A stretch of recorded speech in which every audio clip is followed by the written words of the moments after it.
Lipton Tea and Lipton Soup presents Inner Sanctum Mystery, starring Simone.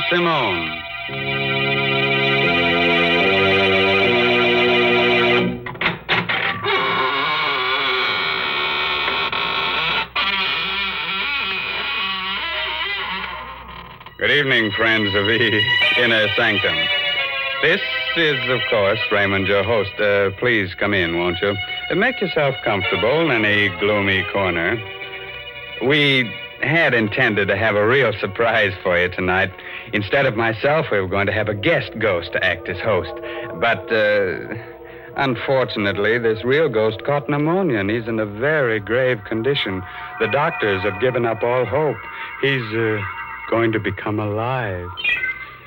Well, Mr. Raymond, I must admit I'm glad that ghost couldn't come. It's difficult enough to talk to you. But heavens, I wouldn't know what to say to a ghost. Oh, well, that's simple, Mary. All you have to do is find out whether it's a he ghost or a she ghost. And if it's a she? Oh, well, then you compliment her on her appearance. You say, darling, what a divine sheet you're wearing. That's right, Mr. Raymond.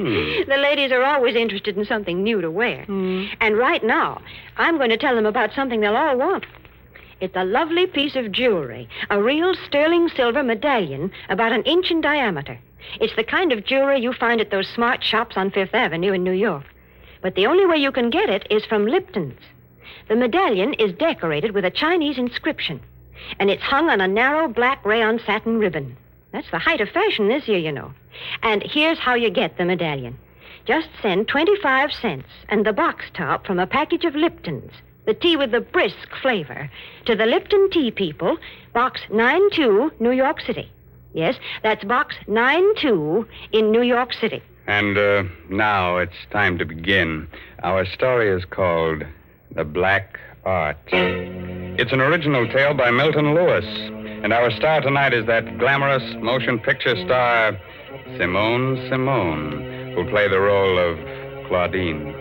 So, gather close and get ready to hear a sweet little tale that'll make you wake up screaming for at least the next 2 weeks.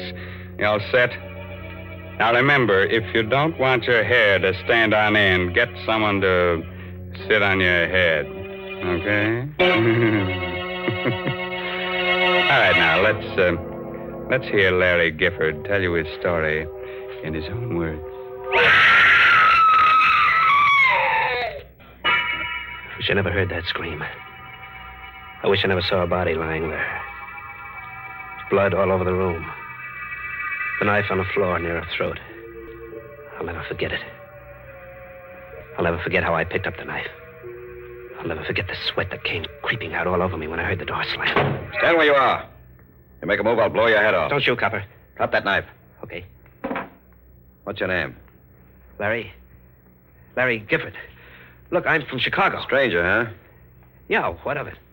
What's her name? Her? I don't know. I never saw her before. Look, you don't have to frisk me. I haven't got a gun. Shut up. Listen, I know it looks bad, but you see, my room's downstairs. I heard a scream, and Give me back that wallet. Your hands up. Roll papers. What of it? So I'm an ex-con, so what? You don't know her, huh? No, I don't. What have you got there? Just a picture I found in your wallet, mister. Picture of her. To Larry. With all my love, Nancy. Reckon you forgot about this, huh? Yeah, but look, I didn't kill her. Shut up. I think I heard that scream and came up here. Hold out your hands. Sure. You can have them. Here. Come back here. Come back.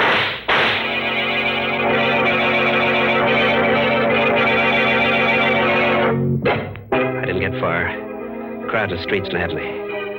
They got it when they heard the shots and the scream. I was dumped in jail.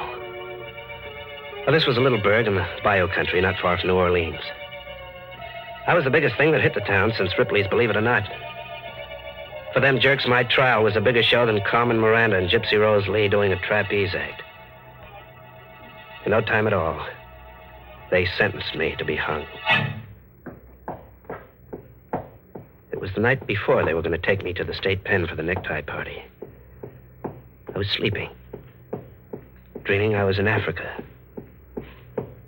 They were beating them drums, tom-toms. Suddenly, I woke up. Moonlight was shining through the bars of my cell. I listened. Someone was beating like a tom-tom on the wall of my jail. Who is it? Who's doing that? Larry Gifford. Yeah, that's me. Were you beating on the wall? Yes. I'm under your cell window. What do you want? Drop one end of your tie through the bars. Okay. There. I've got it. What are you doing? Pull up your tie. Okay.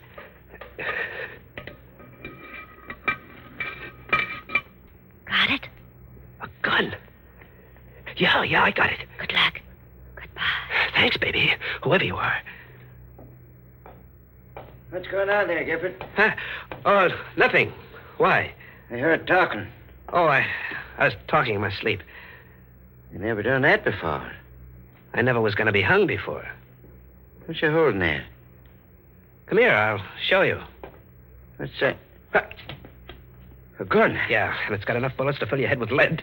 Go there. Open that door. Open it or I'll give it to you between the eyes. Go on. Don't shoot. Okay. Now take your gun. Give me those keys. See how you like it in there for a while. So long. Stop him! Prisoner escape! Let me out! Prisoner escape!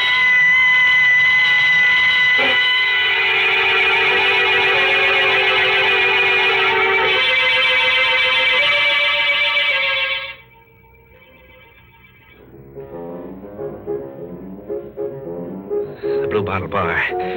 Someone told me it was a good joint where they don't ask any questions. It was.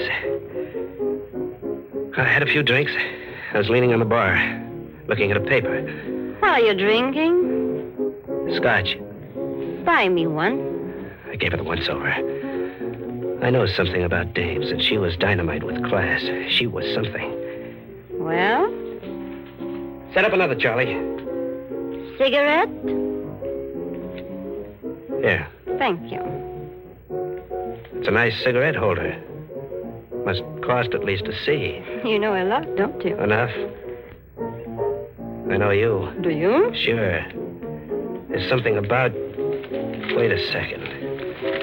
Here in this evening's paper, your picture. Oh, it's not a very good picture, is it? After seeing you, no. Claudine Lucin, recently returned from France, elected head of art committee. Miss Lucin, member of one of New Orleans' oldest and wealthiest families. I've read it. Turn the page. Why? I want to show you something. Okay. There. Larry Gifford of Chicago, wanted for murder, is sought by police after sensational jailbreak. I do not read anymore. Why? I feel something against your side. It's a gun. I'm holding it in my pocket. Don't be afraid. I won't give you away. Got a light? Yeah. What do you want?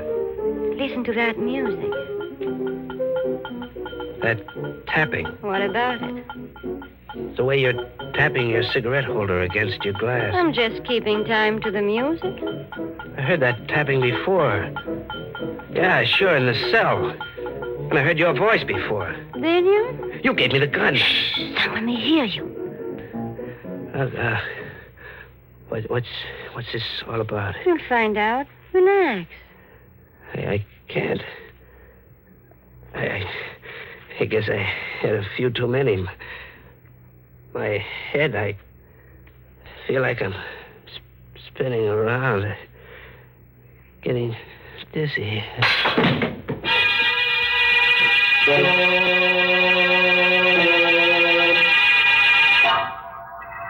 Two green eyes, pink with blood around the edges, looked at me out of a queer, furry head. It was the head of a bat. It smiled.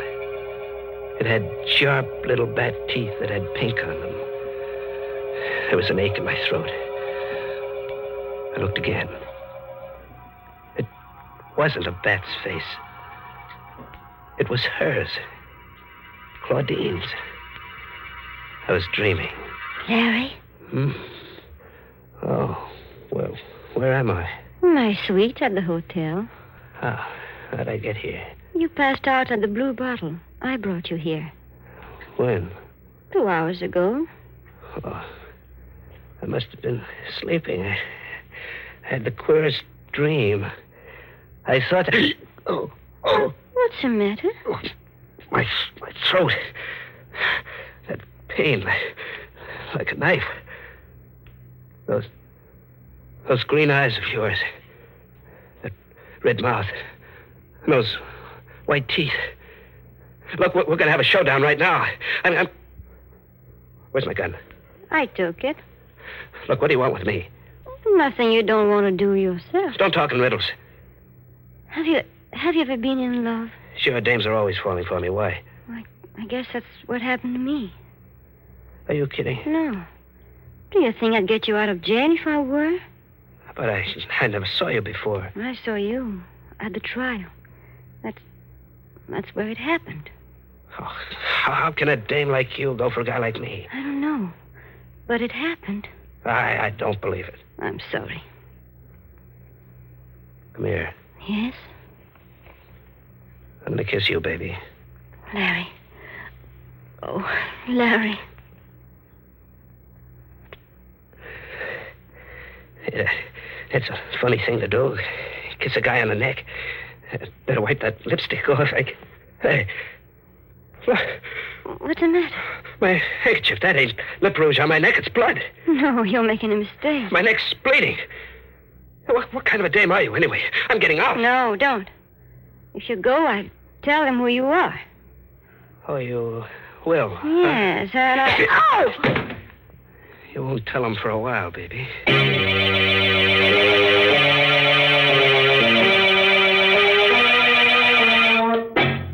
Ma Grady's joint in the old city of New Orleans was just a place. She'd never find me in that dump. Nobody'd ever find you there. I got a room. I went to sleep. I was safe. Then I heard it again. That same rhythm. It woke me up. I heard it, but I couldn't believe it. How could she know I was here? Or was it her? There was nobody in the room. I opened the door. Nobody outside. I slammed it. The beating stopped. I turned around. I was looking into the muzzle of a gun. Sit down, Larry. How'd you get here? My Grady ran to the room next to you. There's a connecting door. What's the idea of the gun? Can't you guess? You gonna kill me? Maybe. Well, you're going to a lot of trouble to bump off a guy who's gonna be hung anyway. Do you want to die? No. There is a way you can live. How? By coming with me. Yeah? What else have I got to do? Marry me. You're out of your head. You hate me? No, I don't. I don't hate you. I'm scared of you. Yeah, I've never been scared of anybody the way I'm scared of you. Scared enough to do as I say? Maybe. I had hoped you would love me. Maybe I do. You're lying. No, baby. It's no use. Look, what are you going to do? Kill you? No, put the gun down. Give me a break. Don't.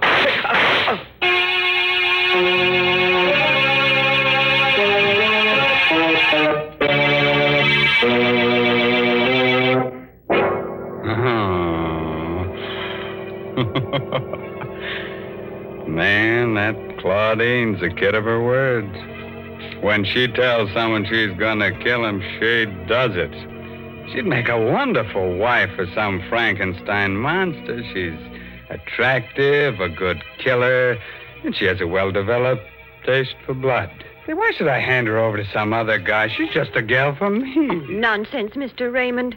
Why, Mary Bennett, I believe you're jealous. I am not. Yes, you are. You're thinking what a handsome couple you and I would make, strolling down the avenue, me dressed in a shroud, and you wearing your new sterling silver medallion. Now, don't you go making fun of my lovely medallion, because I want all the ladies to send in for one. I know they're going to enjoy wearing it, because it's made of solid sterling silver, and it's really a fine piece of jewelry. Besides, there's a true story behind this medallion, an inspiring story. It seems that the original was given to an American flyer by Chinese guerrillas who rescued him after he'd bailed out over enemy territory. The flyer was told that the Chinese characters on the medallion would identify him and bring him safely through the lines. Well, he did get through, and only then did he learn that the medallion said, "Good luck," in Chinese. Now, there's a story to tell your friends. And to get this good luck charm, just like the one the flyer carried, all you have to do is send 25 cents and the box top from a package of Liptons, the tea with the brisk flavor, to the Lipton Tea People, Box 92.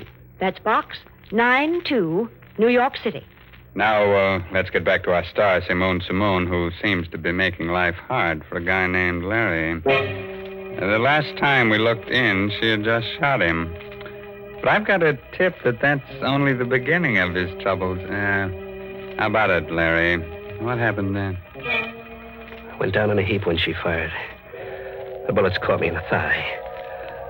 I lay there. I made out like I was dead. Larry. She fell for it.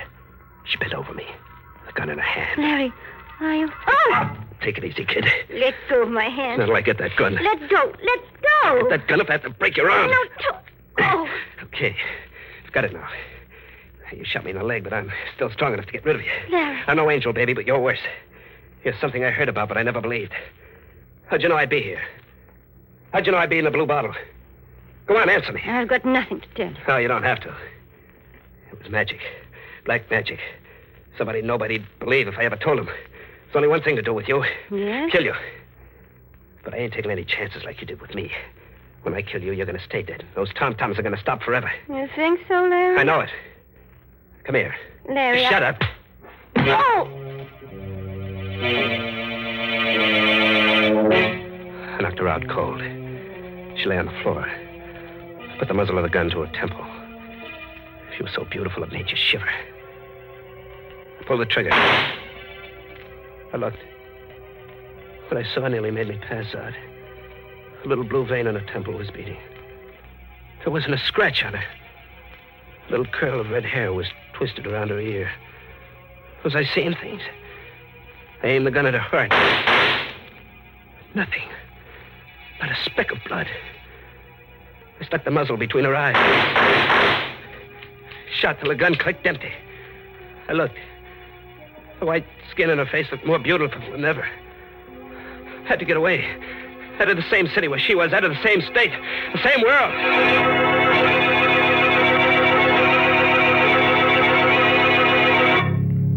I let out for the open country, to the bayous on the river back in New Orleans. My wounds festered as I dragged myself through the swamps, and I got a fever. It was like a nightmare. In my head, I kept hearing them tom-toms.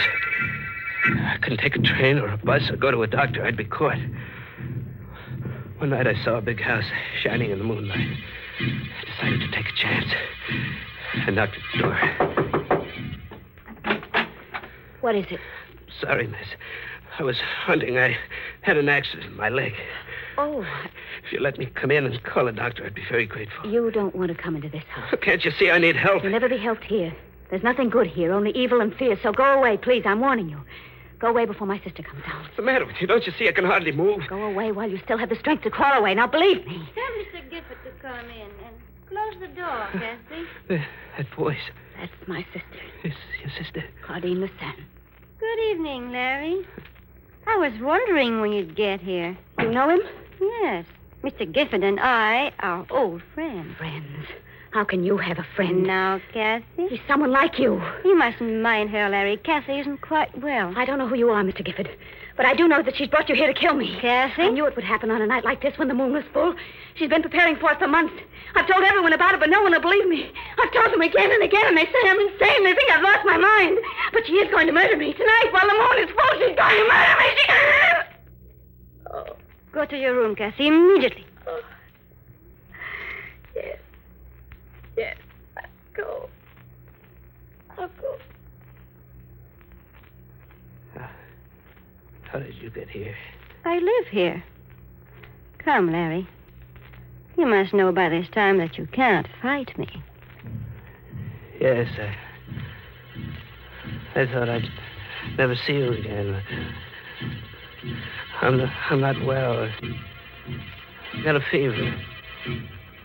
Hey, that tom-tom beating in my brain. I can't stop it. It's getting louder and louder. I blacked out. When I opened my eyes again, I was in a soft bed with clean sheets. Someone had dressed my wounds. The moonlight came into my room like a living yellow ghost. Then I heard it. Scream. Just like the one Nancy made when she was killed. I limped out of bed, went to the room next door. It was Kathy on the floor, murdered. The knife was still in her neck. And I heard it again. The tom-tom. Queer sounding this time. I felt myself beginning to sway to the rhythm like a dancer. Then I did something I couldn't stop myself from doing. I put my hands down, drew out the knife. I wiped my bloody hand on my shirt. Suddenly I looked up. She was there. Claudine. Drop the knife, Larry. What have you got in your hands? These? These came from the skeleton of someone who was once alive. You're not a woman. You're a devil. I'm gonna... Don't come any closer, Larry. I don't want to kill you just yet. Just yet? So we're close to the payoff. Yes. You're trembling, Larry. Who are you? There's no reason why I cannot tell you now. You don't believe, do you, that there are unseen powers that can be controlled by someone who knows how? I can believe anything about you. Thank you, Larry. Your heart is pounding like a throbbing drum, isn't it, Larry? You can feel death close, can't you? What have you got to say to me? I'm going to tell you a story, Larry. The story of a child who was brought up on this estate by a strange old woman, a conjure woman. In her head were all the black arts of the world. She taught me. Why are you telling me this? It amuses me to watch you, a murderer, helpless and terrified. So terrified you can hardly breathe. I find it very exciting. Then it was blood I found on my handkerchief. Yes. It is one of the ways to gain complete power over a person. And a tom-tom. Another spell to make you do what I want. And the murder of your sister? You want me to be the patsy for that? You're beginning to understand. You see, Cassie and I inherited the estate. There's really not enough for both of us. You'll tell him I did it. Yes.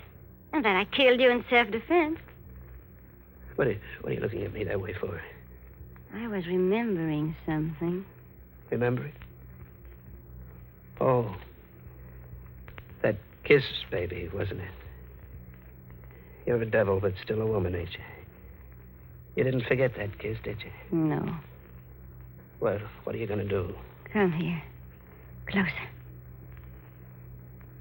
Well? Don't move. There. You're going to let me live? Live when it's my life against yours, you fool. I'll put that gun down. When I'm finished. Please, give me a break. I'm begging you. Begging you? I'll do anything you say. Just give me a chance, please. Here it comes, Larry, between your eyes.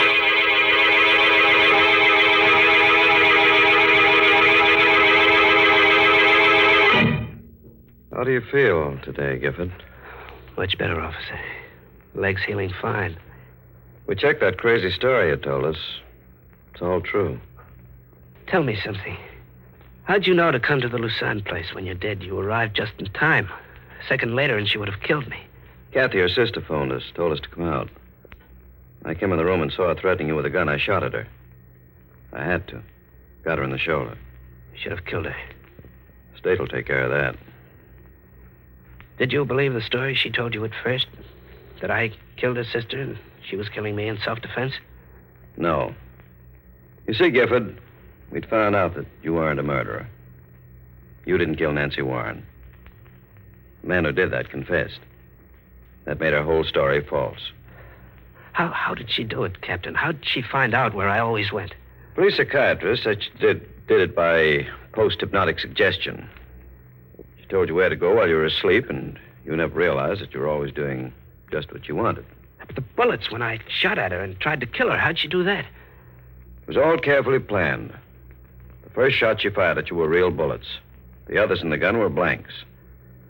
She wanted to get you so thoroughly under her power that you think she couldn't be killed. You see, all this so-called black magic has an explanation. Has it? I wonder. Oh,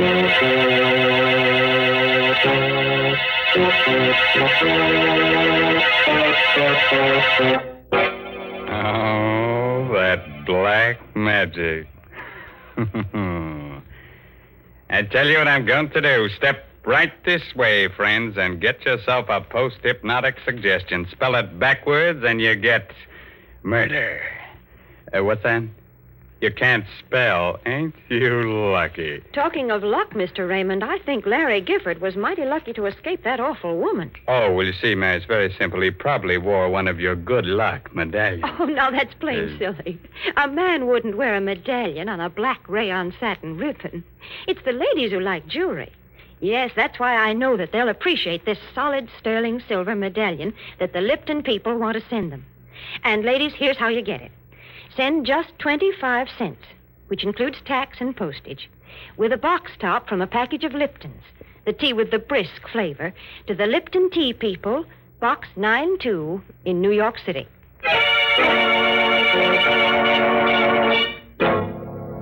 The moral for tonight's assault on your nerves is never marry a dame who sucks blood out of your throat.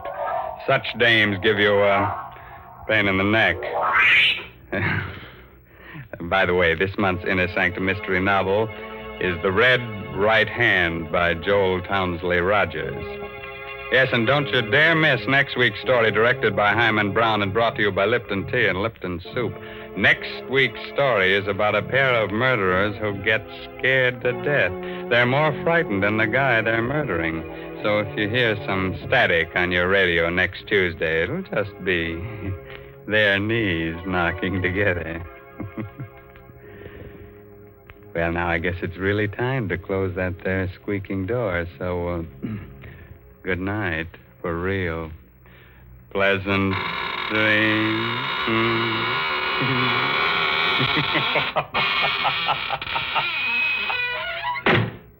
Folks, the next time you send a box of food to your boy overseas, be sure to include a package or two of Lipton's noodle soup mix. You see, Lipton's is just like a taste of home.